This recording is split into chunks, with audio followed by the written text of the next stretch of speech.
তাহাজ্জুদের চেয়ে জ্ঞানের মর্যাদা আল্লাহর কাছে অনেক বেশি। সহিহ আত-তারগিব ওয়াত-তারহিব ৮৬ নম্বর হাদিস।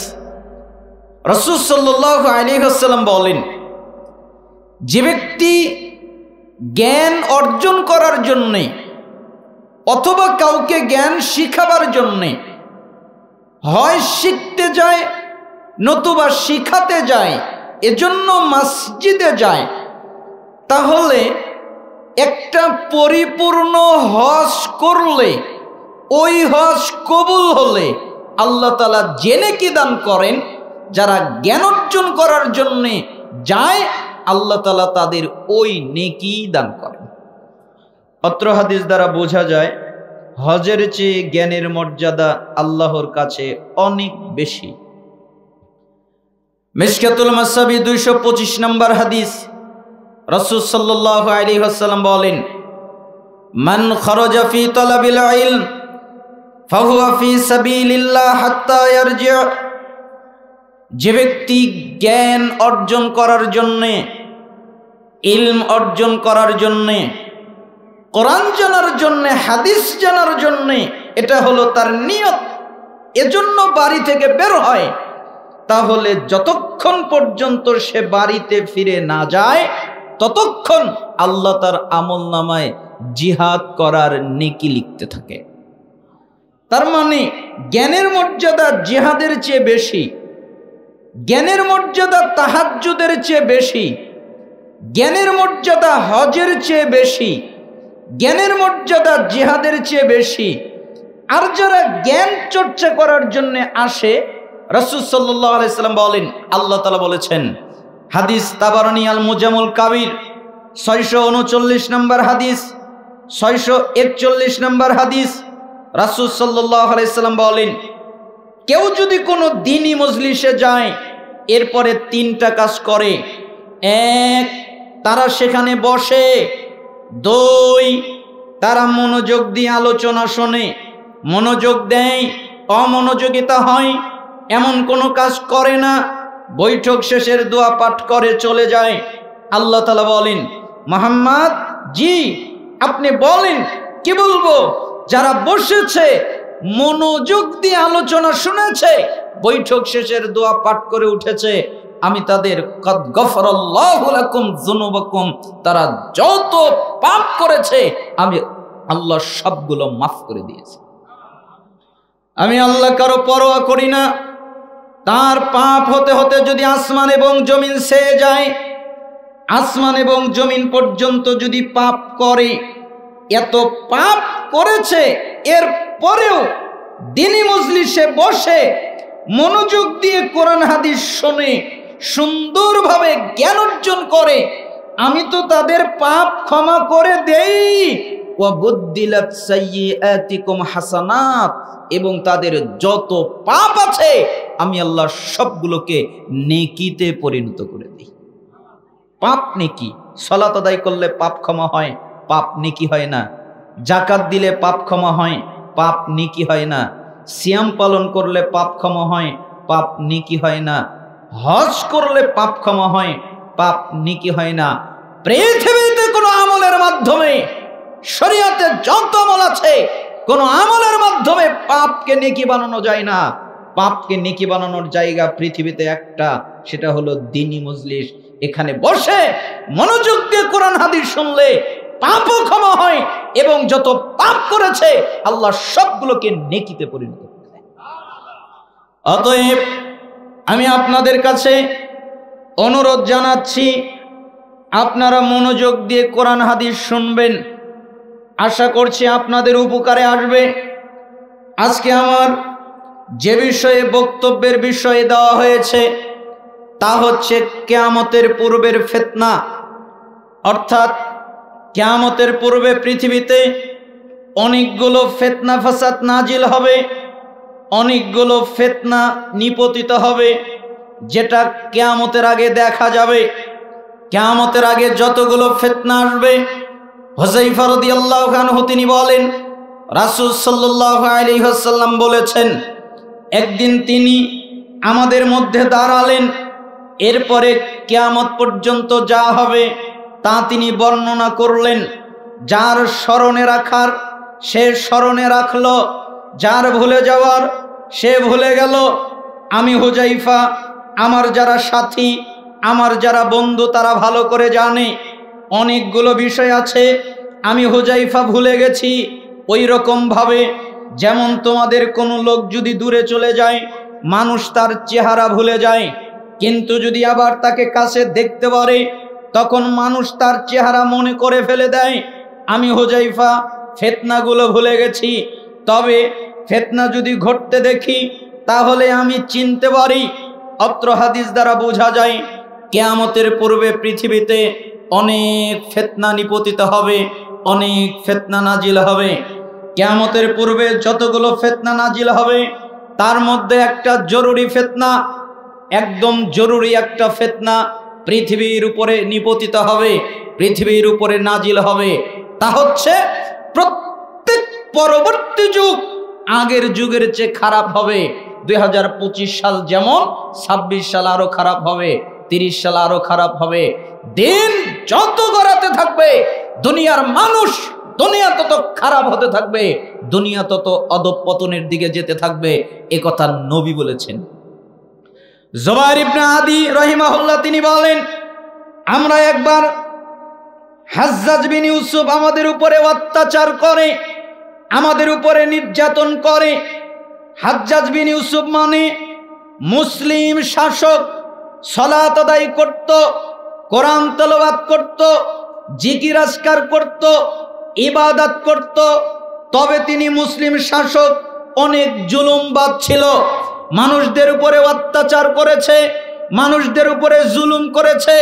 মুহাম্মদ সাল্লাল্লাহু আলাইহি সাল্লাম, আবু বকর সিদ্দিক রাদিয়াল্লাহু আনহু, ওমর ইবনুল খাত্তাব রাদিয়াল্লাহু আনহু, ওসমান বিন আফফান রাদিয়াল্লাহু আনহু, আলী বিন আবি তালেব রাদিয়াল্লাহু আনহু, ওমর বিন আব্দুল আজিজ রাহিমাহুল্লাহ ছাড়া আরো পৃথিবীতে কয়েকজন শাসক ছাড়া যত শাসক পৃথিবীতে এসেছে প্রত্যেক শাসক হলো জুলুমবাজ, অত্যাচারী।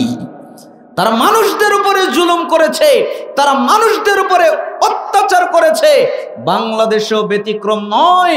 বাংলাদেশে আয়না ঘর বানিয়ে কত মানুষের উপরে জুলুম অত্যাচার করা হয়েছে। বাশাদার আসাদ তিনি সিডনিয়া কারাগার তৈরি করে কত মানুষের উপরে জুলুম করেছে, কত মানুষের উপরে নির্যাতন করেছে। এই জন্য শাসকদের একটা বৈশিষ্ট্য হলো তারা জুলুম করে, তারা অত্যাচার করে, তারা নির্যাতন করে। তারা হয় জুলুমবাজ, তারা হয় অত্যাচারী, তারা হয় নির্যাতনকারী। এটা শাসকের একটা গুণ। তাই আদি বিন জুবাইর ইবনে আদি তিনি বললেন, হাজ্জাজ বিন ইউসুফ আমাদের উপরে জুলুম করে, আমাদের উপরে অত্যাচার করে। আপনি কিছু বলেন না, আপনি তো রাসূলের সাহাবী। আনাস বিন মালিককে বললেন, তখন আনাস বিন মালিক বললেন, ইসবিরু, তোমরা ধৈর্য ধারণ করো। কেন? আমি তোমাদের নবীকে বলতে শুনেছি প্রত্যেক পরবর্তী যুগ আগের যুগের চেয়ে খারাপ হবে ততক্ষণ পর্যন্ত যতক্ষণ তোমরা আল্লাহর সাথে সাক্ষাৎ না করবে। তার মানে আল্লাহর সাথে তোমাদের সাক্ষাৎ না হওয়া পর্যন্ত যুগ খারাপ হতে থাকবে। 25 সাল যত ভালো, 30 সাল আরো খারাপ হবে, 35 সাল আরো খারাপ হবে, 40 সাল আরো খারাপ হবে। এটা আপনার আমার চোখ দিয়ে বোঝা যাবে না। এটা বুঝতে হলে কোরআনের জানালা দিয়ে দেখতে হবে, এটা বুঝতে হলে হাদিসের জানালা দিয়ে দেখতে হবে, এটা বুঝতে হলে কোরআন সুন্নাহ দিয়ে দেখতে হবে। তাহলে আপনি বুঝতে পারবেন পৃথিবীর মানুষগুলো কত খারাপ হয়ে গেছে, কত জঘন্য হয়ে গেছে। তো কিয়ামতের পূর্বের একটা ফিতনা হলো প্রত্যেক পরবর্তী যুগ আগের যুগের চেয়ে খারাপ হবে। কিয়ামতের পূর্বে যতগুলো ফিতনা ঘটবে তার মধ্যে একটা জরুরি ফিতনা হলো আল্লাহর নবীর রেখে যাওয়া ইসলাম পাওয়া যাবে না। তিনি যে ইসলাম রেখে গেছেন ওই ইসলাম সমাজের ভিতরে পাওয়া যাবে না। উম্মে দারদা রাদিয়াল্লাহু আনহা তিনি বলেন, দাখালা আলাইয়া আবু দারদা ওয়া হুয়া মুগদুবুন। একদিন আবু দারদা ঘরের মধ্যে প্রবেশ করলেন অনেক রাগান্বিত অবস্থায়।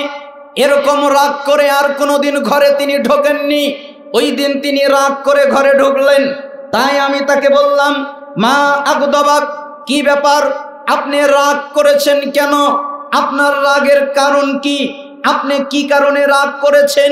কেন রাগ করেছেন? তখন তিনি বললেন, ওয়াল্লাহি, আল্লাহর কসম, আল্লাহর শপথ, আল্লাহর নামে কসম করে বলছি, মা আরিফু মিন উম্মতি মুহাম্মাদিন সাল্লাল্লাহু আলাইহি ওয়াসাল্লাম শাইআ ইল্লা আন্নাহুম ইউসাল্লুনা জামিআ। জামাতে নামাজ আদায় করা ছাড়া, জামাতে সালাত আদায় করা ছাড়া, জামাতে নামাজ আদায় করা ছাড়া মুহাম্মদ সাল্লাল্লাহু আলাইহি সাল্লামের দ্বীনের কিছু আমি এখন সমাজে দেখতে পাচ্ছি না। আল্লাহর নবীর দ্বীন আমি সমাজে দেখতে পাচ্ছি না। আল্লাহর নবীর ইসলাম আমি সমাজে দেখতে পাচ্ছি না। খালি জামাতে মানুষ নামাজ আদায় করে, এটাই দেখতে পাচ্ছি। এ কথা আবু দারদা তিনি বললেন। বুখারী 750 নম্বর হাদিস। একই কথা আনাস বিন মালিক তিনি বলেন, মা আরাফু শাইআ মিম্মা কুন্না আলাইহি আলা আহদি রাসূলিল্লাহ সাল্লাল্লাহু আলাইহি ওয়াসাল্লাম। রাসূলের সময়ে চর্চিত দ্বীনের কিছু আমি এখন সমাজে দেখতে পাচ্ছি না। যে ইসলাম রাসূলের সময় চর্চা করা হতো, যে ইসলাম রাসূলের সময় পালন করা হতো, ওই ইসলাম এখন আমি সমাজে দেখতে পাচ্ছি না। সাহাবীরা বলেন, তাই আমরা বললাম, ফাকুলতু, আমরা বললাম, আইনা সলাত, সলাত তো আছে, নামাজ তো আছে, মানুষ তো সলাত আদায় করে, মানুষ তো নামাজ পড়ে। তখন তিনি বললেন, আওয়ালাম তাসনাউ ফি সলাতিকুম মা কাদ আলিমতুম। আরে নামাজের ভিতরে কি অলসতা তৈরি করেছে, নামাজের ভিতরে কি অবহেলা তৈরি করেছে, এটা তো তোমরা ভালো করেই জানো। তার মানে তারা সালাত আদায় করে, তারা নামাজ পড়ে, অলসতা নিয়ে, অবহেলা নিয়ে, অবহেলার সাথে সালাত আদায় করে, অলসতার সাথে সালাত আদায় করে। তাদের সালাত সুন্দর নয়, তাদের সালাতে বিনয় নেই, তাদের সালাতে নম্রতা নেই। তিরমিজি 2447 নম্বর হাদিস এটা। উসমান ইবনে আফফান রাদিয়াল্লাহু আনহু যখন মৃত্যুবরণ করলেন, এরপরে মুসলমানদের ভিতরে দল নিয়ে ক্ষমতা কেন্দ্রিক দ্বন্দ্ব লেগে গেল। তখন আবু দারদা এ কথা বলেছিলেন, তখন আনাস বিন মালিক এ কথা বলেছিলেন। ওই সময়ে যদি তারা বলে থাকেন রাসূলের যুগের ইসলাম নেই, তাহলে আজকে যদি তারা বেঁচে থাকতেন তাহলে বলতে বাধ্য হতেন এই ইসলামই নেই। সবগুলোর ভিতরে বিতর্কিত ঢুকে গেছে, রাসূলের মতো আকীদা নেই। আপনারা হয়তো গুটি কয়েকজন মানুষ কোরআন সুন্নাহ অনুসরণ করেন, আপনাদের আকীদা হয়তো ভালো। এই বাংলাদেশে বেশিরভাগ মানুষের আকীদা হলো আল্লাহ সর্বত্র বিরাজমান, আল্লাহ নিরাকার, আল্লাহ সব জায়গায় হাজির নাজির, এটা মানুষের আকীদা। নবী নূরের তৈরি, নবী গায়েব জানেন, নবী হাজির নাজির, এটা হলো তাদের আকীদা।